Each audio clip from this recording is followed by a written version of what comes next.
अब यहाँ पर आ जाते हैं 1 ब्यूटेन एंड 2, ये 1 butene and 2 butene are an example of 1 butene and 2 butene जो है हमारे पास एग्जाम्पल है पोजिशनल आइसोमेरिज्म की।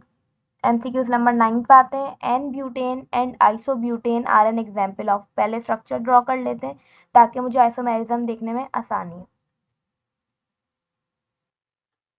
ये मेरी एन ब्यूटेन की चेन है और ये मेरी आइसोब्यूटेन में है। तो क्या हुआ है, स्ट्रेट चेन जो है ब्रांच में कन्वर्ट हुई है, तो इसको बोलेंगे चेन आइसोमेरिज्म।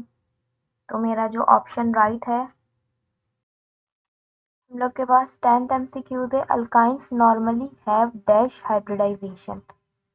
अच्छा, n butane and isobutane are an example of chain isomerism, ठीक है। Alkynes normally have dash hybridization. अच्छा, अल्काइंस में हम लोग के पास एक एस होता है एक पी होता है, तो हमारे पास एसपी हाइब्रिडाइजेशन होती है। अल्कीन्स नॉर्मली हैव, तो अल्कीन्स के पास कौन सी हाइब्रिडाइजेशन होती है, अल्कीन्स के पास sp2 हाइब्रिडाइजेशन होती है। ट्रिगनल प्लेनर स्ट्रक्चर होता है, हमसे अल्कीन्स का स्ट्रक्चर भी पूछ सकते हैं।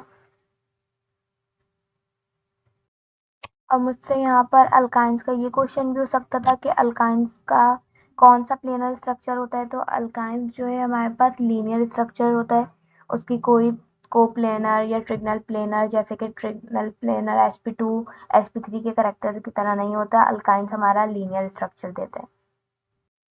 13th एमसीक्यूज है हमारा, the active part in a molecule is called, जो हम लोग का एक्टिव पार्ट होता है वो किसी भी मॉलिक्यूल में, वो हमारा फंक्शनल ग्रुप होता है जो वो उस मॉलिक्यूल को एक्टिव कर देता है। 14th एमसीक्यूज है हमारे पास, the atom other than. 15th MCQs है हमारे पास, heterocyclic compound are also called as, heterocyclic compound को हम हेट्रो एटम भी बोलते हैं। Close chain compound can be classified as, close chain compounds को हम किस में क्लासिफाई करते हैं, क्लोज चेन कंपाउंड्स हम लोग के पास, क्लोज चेन जो कंपाउंड होता है हमारे पास बेंजीन भी होता है जिसके अंदर सेम सेम स्ट्रक्चर होता है, तो वो होमोसाइक्लिक कहलाते हैं। हेट्रोसाइक्लिक की अगर बात करूं तो हमारे पास एनिलीन आ जाता है। तो इसका ऑप्शन राइट जो है करेक्ट वो बोथ ए एंड बी, 16 का बोथ ए एंड बी, क्योंकि होमोसाइक्लिक और हेट्रोसाइक्लिक दोनों ही जो है क्लोज चेन कंपाउंड हो सकते में क्लासीफाई हुए हैं। 17th एमसीक्यूज हमारा, the open chain compounds are called, open chain compounds को हम और क्या कहते हैं, एलिफेटिक कंपाउंड्स। 18th एमसीक्यूज है which is a knocking inhibitor. सबसे नॉकिंग इनहिबिटर क्या होता है, नॉकिंग इनहिबिटर वो कंपाउंड जो क्या करता है, फ्यूल की टेंडेंसी को कम कर देता है कि वो नॉकिंग ना करे इंजन में, जिसकी वजह से इंजन जो है ज्यादा टाइम तक चल सकता है। तो हम लोग के पास जो है,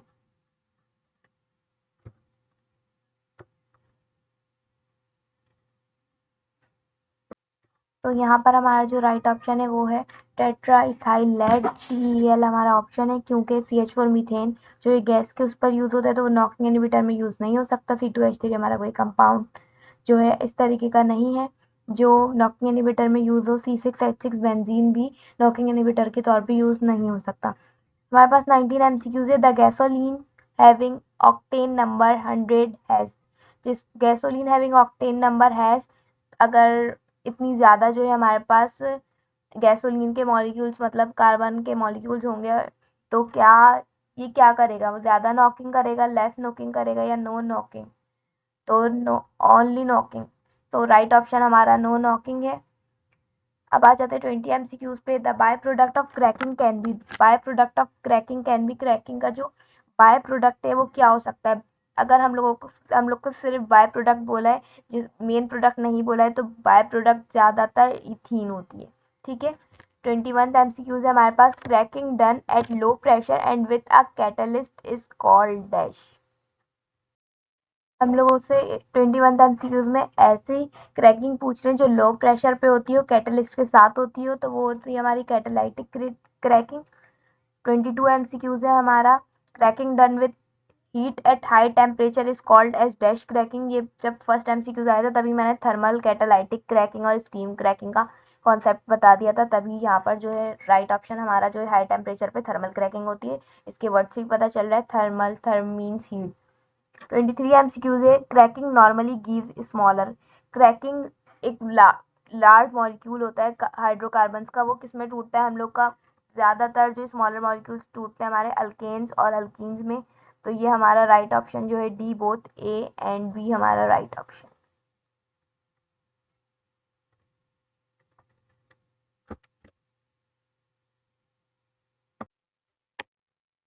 24th MCQ है fractional distillation of petroleum gives gasoline. Fractional distillation की जो पेट्रोलियम की जो फ्रैक्शनल डिस्टिलेशन होती है हमें गैसोलीन मिलता है 20%। 25 MCQs है हमारा petroleum when extracted as black substance is called as. Petroleum में से जो ब्लैक सब्सटेंस मिलता है हमें वो किसके तौर पर यूज होता है एज अ क्रूड ऑयल। ठीक है। 26 MCQs है हमारा petroleum in it refined from its also called as. अच्छा, तो यहाँ पर जो है हम लोग इसको मिनरल ऑयल के तौर पर यूज करते हैं।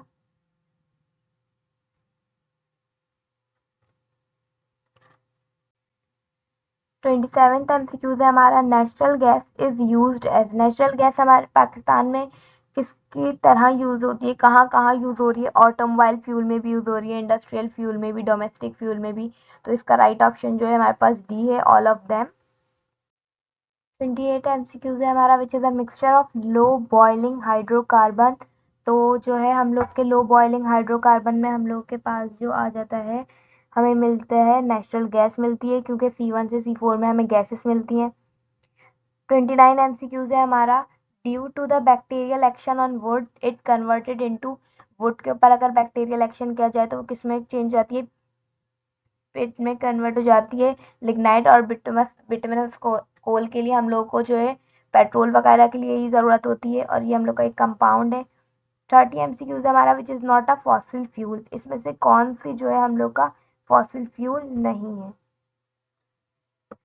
क्योंकि यहाँ पेट्रोलियम भी हम लोग का फॉसिल फ्यूल है, कोल भी, नेचुरल गैस भी, तो option D is right, none of them. Which is not an organic compound. अब हमसे पूछ रहे हैं इसमें से कौन सा जो है ऑर्गेनिक कंपाउंड नहीं है। अगर हम देखें तो रबर, पेपर, डाइस, इन सब में ही हम लोग का क्या है ऑर्गेनिक कंपाउंड्स, इन सब में ही ऑर्गेनिक केमिस्ट्री यूज हो रही है, तो D option is right, none of them. हम लोग का एमसीक्यूज था organic compounds are generally soluble in dash solvents. तो कौन से ऑर्गेनिक कंपाउंड्स क्या होते हैं? ज्यादातर नॉन पोलर होते हैं। तो जो है नॉन पोलर में ही डिसॉल्व होता है, तो इसीलिए जो है लाइक लाइक को करता है, तो इसलिए जो है organic compound are generally soluble in non polar solvent.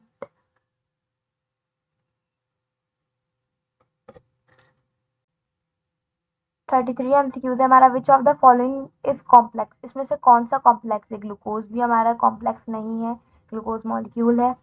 अच्छा, फ्रक्टोज ये हमारा सेलुलोज है।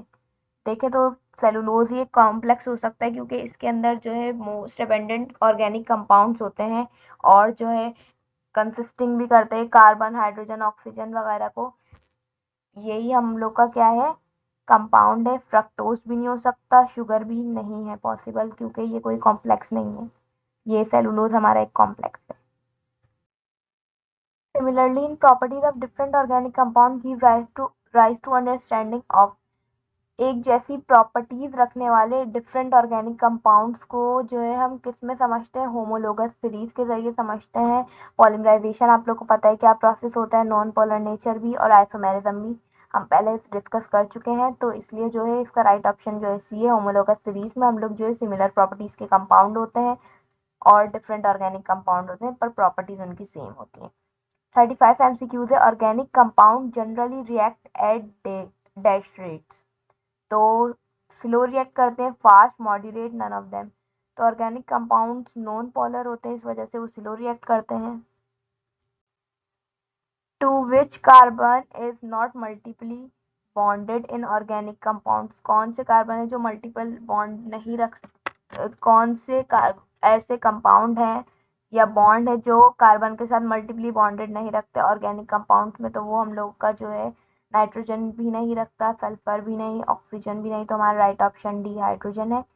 37 MCQs है the self linking property of carbon is called as. Self linking property of carbon, self linking property carbon की क्या है? लिंकिंग पॉलीमराइजेशन तो नहीं है, क्योंकि ये सेल्फ लिंकेज नहीं है, ये करवाया जाता है पॉलीमराइजेशन और एडिशन रिएक्शन और एलिमिनेशन रिएक्शन भी रिएजेंट या कैटलिस्ट के जरिए करवाए जाते हैं। कैटिनेशन एक ऐसा प्रोसेस है जिसके अंदर सेल्फ लिंकिंग प्रॉपर्टी होती है कार्बन की, वो खुद ब खुद कंबाइन होता रहता है दूसरे कार्बन से, ये कैटिनेशन का प्रोसेस कहलाता है। 38 MCQs है number of tertiary carbon atom in methyl cyclopropane is. 38 MCQs है हमारे पास number of tertiary carbon atoms in methyl cyclopropane is. Methyl cyclopropane का हम स्ट्रक्चर ड्रॉ करेंगे और फिर उसमें देखेंगे कि कितने number of tertiary carbon atoms हैं। तो मिथाइल साइक्लोप्रोपेन में के स्ट्रक्चर में 1 है। अभी मैं आप लोग को एंड में बता दूंगी इसका स्ट्रक्चर। अब अगर मैं यहाँ पर देखूं तो यहाँ पर ये जो मेरे 3 कार्बन के मॉलिक्यूल है वो किससे अटैच है, एक कार्बन एटम से, तो इसलिए जो है इसको बोले number of tertiary carbon atom in methyl cyclopropane is 1। 39 MCQs है which type of coal has least percentage of carbon. तो जो है लिग्निट के पास पी नहीं होती, बिट्यूमिनस कोल के पास हाई परसेंटेज होती है, पीट के पास लीस्ट परसेंटेज होती है। 40 MCQs है हमारे पास alkanoic acid is another name is. Alkanoic acid का अनदर नेम जो है कार्बोक्सिलिक एसिड है, क्योंकि इसके अंदर कार्बोक्सिलिक ग्रुप होता है इसलिए इसका नाम एल्कोनिक कार्बोक्सिलिक एसिड जो है इसका अनदर नेम है।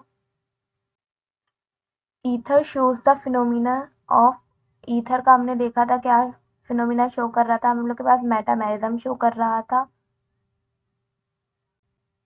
42 MCQs जो है हमारा in tertiary butyl alcohol the tertiary carbon atom is bounded to. In tertiary butyl alcohol में जो टर्शियरी कार्बन एटम होता है वो किससे बाउंड होता है, तो हम लोग इसके ऑप्शन को देख लेते हैं।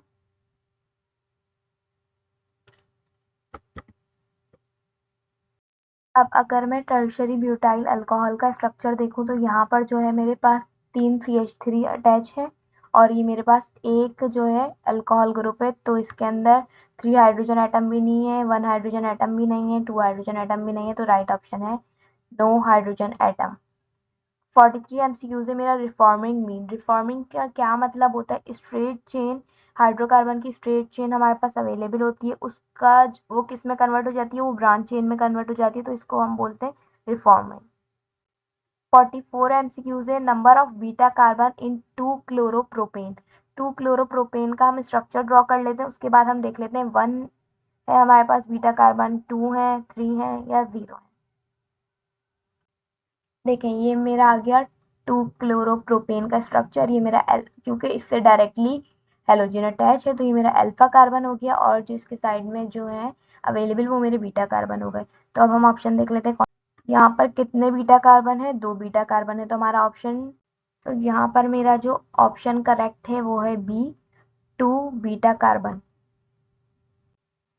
अगर आपने एमडीकेट से रिलेटेड और पास्ट पेपर सॉल्व चाहिए आपको या कोई एमसीक्यूज चाहिए तो आप व्हाट्सएप ग्रुप पर, अगर आप लोगों को पास्ट एमडीकेट से रिलेटेड कोई भी पास्ट पेपर सॉल्व चाहिए या फिर कोई और पेपर्स वगैरह सॉल्व चाहिए तो व्हाट्सएप ग्रुप पर रब्ता करें।